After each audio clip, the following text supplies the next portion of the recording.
Hello St Mark's. Today we're going to look at Luke 7, which contains one of the most relatable characters in the Bible.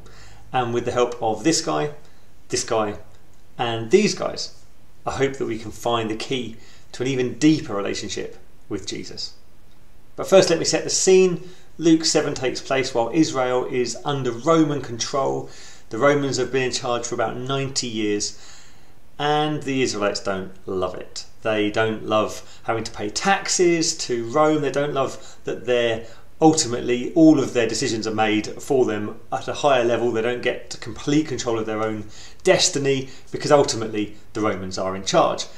The centurions were like high-ranking officers who commanded squads of men. So to be a centurion in Israel was to have a lot of power, a lot of authority from people who didn't necessarily love you. So here we find a centurion who is loved, certainly respected, and he has a servant, and his servant is very ill, really on his deathbed, which is really a terrible situation to be in this part of the world in this time, because there's no NHS looking out for you.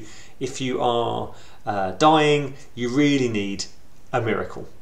Fortunately, Jesus is around and his fame is growing, and people start to know and notice that he seems to have the ability to heal the sick, give sight to the blind, cast out demons. His fame is growing, and so the centurion has an idea.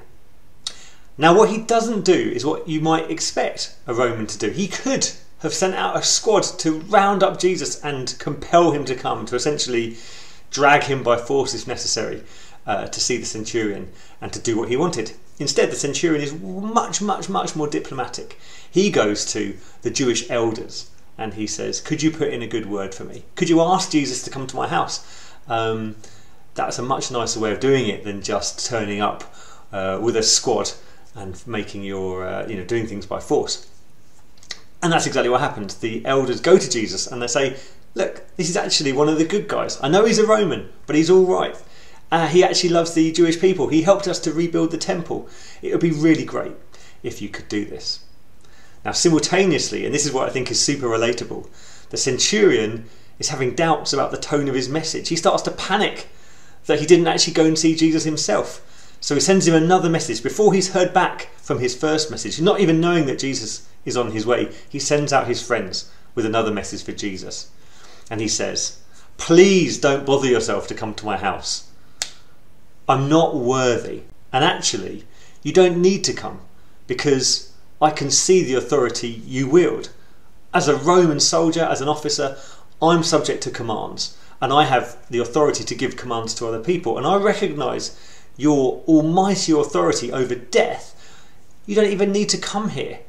Just say the word. That would be enough to heal my servant. We gotta get going. No. Stick around. Hang out with us. Cool. Yeah, we'll stay and hang around with us. With Alice Cooper. We're not worthy! We're not worthy! We're not worthy! We're stuck! We suck! Now, I love the humility in that, but actually what impresses Jesus is not so much the humility as the faith, because the centurion has recognised something in Jesus which no one else seems to have done. They all think of Jesus as being a prophet. He's channeling God's power and directing it to heal the sick and give sight to the blind and so on. But what the Roman centurion says is, this is your authority. I recognise it because I have a little bit. I recognise the almighty authority that you wield yourself. And that's something that no one else has seen. It's very much the result of the centurion's life, the experiences he'd had, means he can see that. He can relate to Jesus essentially leader to leader.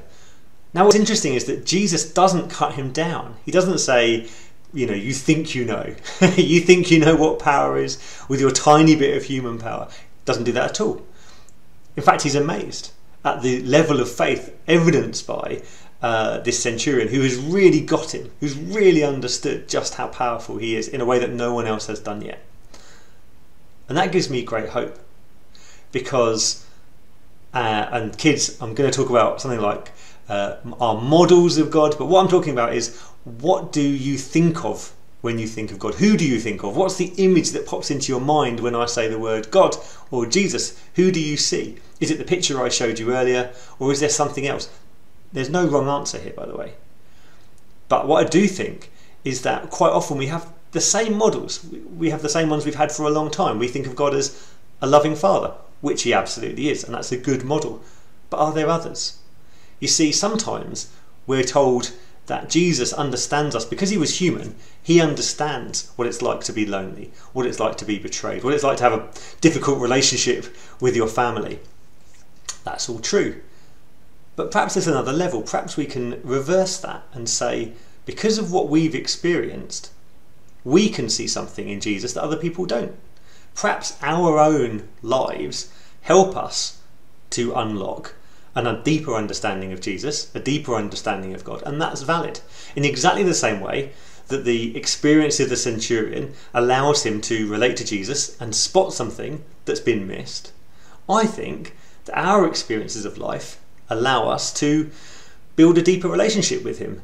It's not one way, it's two way. It's not God sitting there, or Jesus sitting there next to us, sort of patting us on the back and saying, there, I get it. Perhaps we can, through reading the Bible, through prayer, and through sharing our experiences with Jesus, develop a deeper understanding of who he is. This is the point where we're going to pause, some questions will appear, and this is the time, the best bit, as Angie puts it, where we get to discuss and learn from each other.